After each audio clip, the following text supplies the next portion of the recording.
인생의 황혼역에 서서 누군가 당신에게 묻는다면 삶의 마지막 여정을 어디에서 보내고 싶으신가요? 청춘을 바쳐 수십 년간 땀 흘려 일군 낯선 땅인가요? 아니면 언제나 마음 한편에 아련하게 남아있는 그리운 고향 땅인가요? 아마 이 질문은 더 나은 삶을 꿈꾸며 바다를 건넜던 모든 해외 동포들의 마음속에 평생토록 자리한 깊은 화두일 것입니다. 본격적인 이야기에 앞서 잠시 시간을 내어 저희 채널에 힘을 실어주시면 어떨까요? 여러분의 구독과 좋아요는 더 깊이 있는 이야기를 만드는데 큰 원동력이 됩니다. 또한 이 이야기가 누군가에게 꼭 필요한 정보가 될 수 있도록 공유를 통해 지혜를 나눠주시는 것, 그것은 우리 공동체를 더욱 따뜻하게 만드는 소중한 나눔이 될 것입니다. 여러분의 삶에 늘 평안이 함께하기를 기원합니다.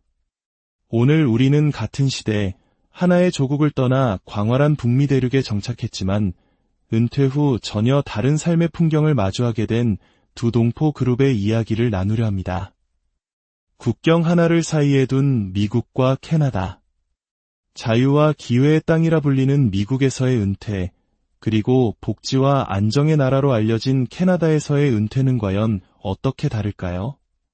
단순한 제도의 비교를 넘어 이민 1세대의 실제 목소리를 통해 두 사회 시스템이 한 개인의 노년에 얼마나 깊은 영향을 미치는지 그 여정을 함께 따라가 보겠습니다.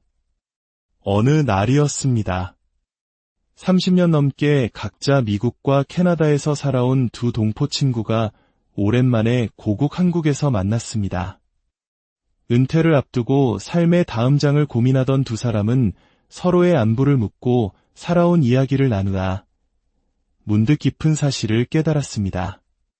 같은 북미 땅인데 자네와 나의 삶이 이렇게나 다를 줄은 정말 몰랐네. 그들의 삶은 무엇이 어떻게 달랐던 걸까요? 첫 번째 이야기는 미국 오하이오주에서 35년의 세월을 보낸 66살 박정민 씨의 이야기입니다. 젊은 시절 그는 낯선 땅의 공장에서 밤낮으로 일하며 두 아이를 키워냈습니다. 평생을 쉼없이 달려온 그에게 은퇴는 달콤한 휴식이 아닌 냉혹한 불안의 시작이었습니다. 나이가 들면서 성한 곳이 없어졌습니다.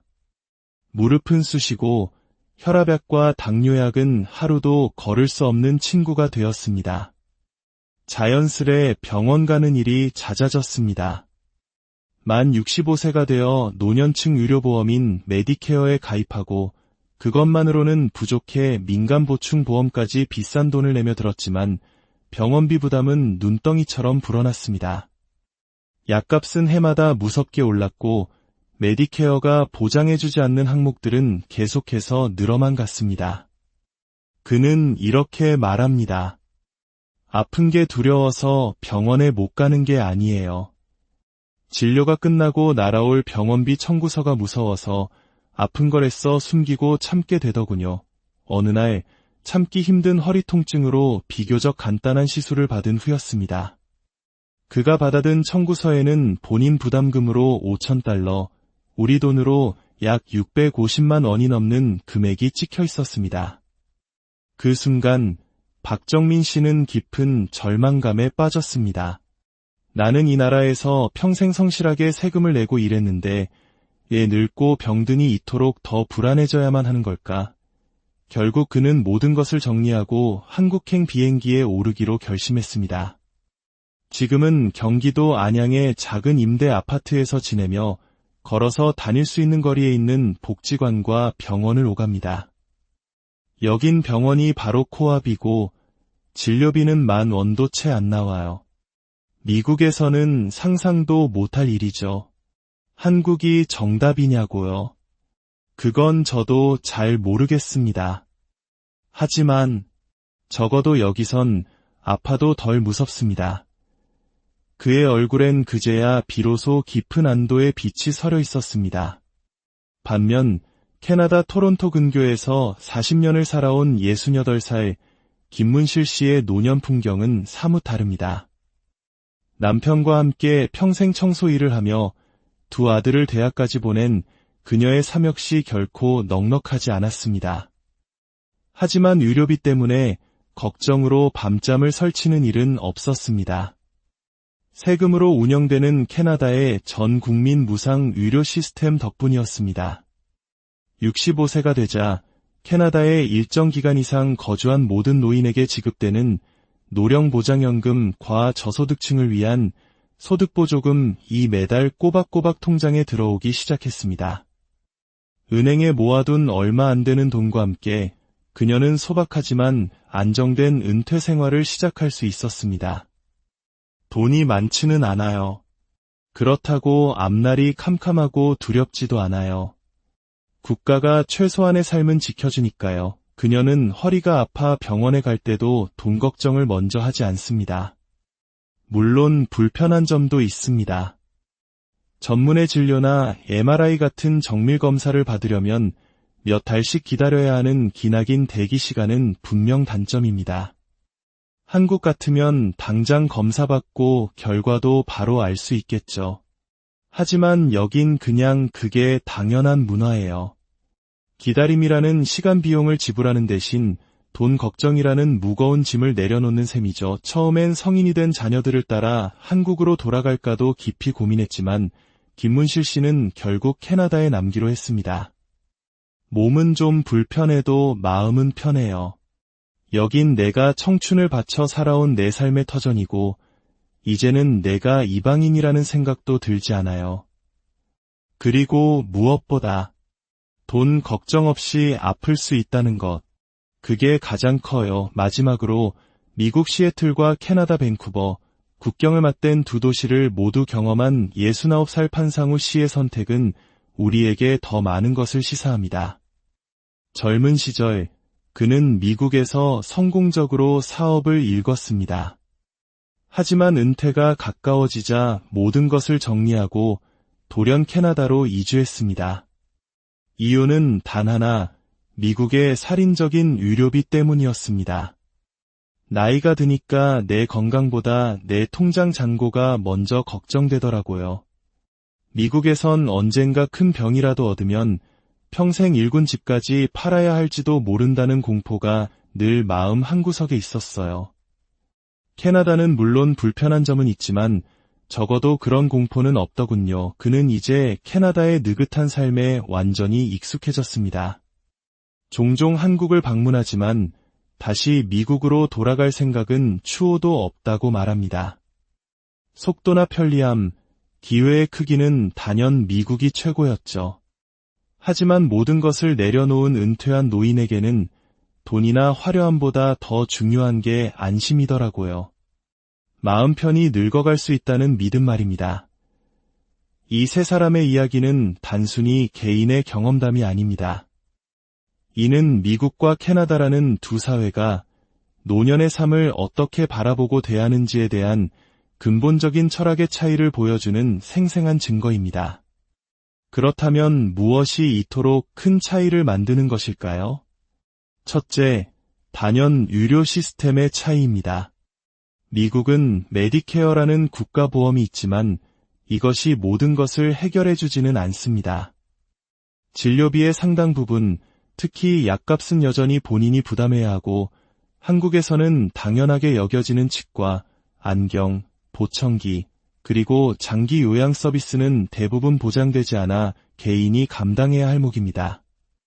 복잡하고 비싼 민간보험에 추가로 가입하지 않으면 한 번의 큰 수술이나 질병으로도 한순간에 재정적 파탄에 이를 수 있다는 공포가 사회 저변에 짙게 깔려 있습니다. 반면 캐나다는 의사 진료비, 입원비, 대부분의 검사비가 공공보험으로 전액 처리됩니다. 진료 대기 시간은 길지만 기본적으로 돈이 없어서 치료를 받지 못하는 일은 원칙적으로 존재하지 않습니다. 마치 우리의 건강보험처럼 아파도 돈 걱정 없이 병원 문턱을 넘을 수 있다는 사회적 믿음. 그것이 캐나다 시스템의 핵심이며 노년층에게는 무엇과도 바꿀 수 없는 심리적 안정감을 제공합니다. 둘째는 정부가 보장하는 은퇴 소득 구조의 차이입니다. 미국의 사회보장연금, 즉 소셜 시큐리티는 철저히 본인이 젊었을 때 얼마나 벌고 세금을 냈는지에 따라 수령액이 결정됩니다. 평생 저임금 노동자로 일했거나 소득 신고를 제대로 하지 못한 자영업자 출신 이민자들은 은퇴 후 턱없이 적은 연금으로 힘겨운 생활을 이어가야 하는 경우가 많습니다. 각자 도생의 원칙이 노후에도 그대로 적용되는 셈입니다. 그러나 캐나다는 거주 기간 요건을 채운 모든 노인에게 노령보장연금을 기본으로 지급하고 소득이 기준보다 낮은 은퇴자에게는 정부가 추가로 소득보조금을 현금으로 지급합니다. 젊은 시절 자산을 많이 모으지 못했더라도 국가가 최소한의 인간다운 삶을 보장해주는 사회적 안전망이 존재하는 것입니다. 셋째는 삶의 기반이 되는 커뮤니티와 사회 구조의 차이입니다. 미국은 광활한 영토만큼이나 도시가 흩어져 있고 은퇴 후에는 교외의 주택에 거주하는 경우가 많습니다. 차가 없으면 병원이나 마트에 가는 것조차 어렵고 이웃과의 교류도 쉽지 않아 사회적 고립에 빠지기 쉽습니다. 한인 커뮤니티 역시 대부분 교회를 중심으로 형성되어 종교가 없는 이들은 소속감을 느끼기 어려운 구조적 한계를 가지기도 합니다. 이에 비해 캐나다는 다문화주의를 국가 정책으로 표방하는 만큼 다양한 소수민족을 위한 커뮤니티 지원이 활발합니다. 토론토나 밴쿠버 같은 대도시에는 정부 지원을 받는 한인 복지회관, 시니어 센터, 노인정 등이 활성화되어 있어 영어가 서툴러도 다양한 프로그램에 참여하고 스스럼 없이 친구를 사귈 수 있습니다. 한국어로 된 통역 서비스나 건강 세미나도 꾸준히 열립니다. 대중교통이나 도보로 이동 가능한 곳에 이러한 인프라가 갖춰져 있다는 점은 운전이 어려워지는 노년층에게는 큰 축복과도 같습니다. 물론 캐나다의 삶이 장밋빛이기만 한 것은 아닙니다. 때로는 답답할 정도로 긴 병원 대기 시간, 길고 혹독한 겨울, 그리고 대도시의 높은 물가는 분명한 단점입니다. 미국 역시 잘 준비된 사람에게는 세계 최고 수준의 의료 서비스와 풍요로운 은퇴 생활을 제공하는 기회의 땅임이 분명합니다. 결국 선택은 하나의 정답으로 귀결되지 않습니다. 미국 동포들은 살인적인 의료비와 외로움 때문에 고국을 그리워하고 캐나다 동포들은 느린 행정 속도와 때로는 다른 문화 때문에 답답함을 느끼기도 합니다. 하지만 그들 모두가 더 나은 삶, 덜 외로운 삶, 그리고 더 안정된 삶을 향해 각자의 길을 찾고 있다는 점은 동일합니다. 이들의 이야기는 지금 우리에게 아주 중요한 질문을 던집니다. 은퇴 후 어디서 살 것인가 하는 문제는 단순히 돈이나 날씨의 문제가 아닙니다. 그것은 내가 어디서 마음 편히 아플 수 있는가, 어디서 스스럼 없이 친구를 사귈 수 있는가, 그리고 궁극적으로 어디서 가장 나답게 존엄을 지키며 늙어갈 수 있는가에 대한 질문입니다. 특히 수십 년을 이방인으로 살아온 이들에게 가장 중요한 것은 이것일지 모릅니다. 내가 늙고 병들고 약해졌을 때 내가 속한 이 사회가 나를 온전한 구성원으로 따뜻하게 받아들여주는가, 아니면 여전히 수많은 타인 중 한 명으로 남겨두는가, 그 차이를 피부로 느끼는 순간 말입니다. 미국은 철저한 개인 책임의 사회입니다. 스스로 준비하고 개척하면 높은 성취와 만족을 얻지만 준비가 부족하면 나락으로 떨어지기도 쉽습니다. 캐나다는 개인의 자유는 조금 덜할지 몰라도 사회 전체가 함께 최소한의 평균적인 안정을 보장하는 시스템을 갖추고 있습니다. 두 나라의 시스템은 그저 다른 철학을 가졌을 뿐 어느 한쪽이 절대적으로 옳다고 말할 수는 없습니다. 내가 아플 때, 내가 혼자일 때, 내가 약해졌을 때, 내가 속한 사회는 나를 어떻게 대하는가? 아마도 이 질문에 대한 각자의 대답이 우리 삶의 마지막 여정을 어디서 어떻게 마무리할지 결정하는 가장 중요한 열쇠가 될 것입니다. 여러분은 어떤 사회에서 어떻게 늙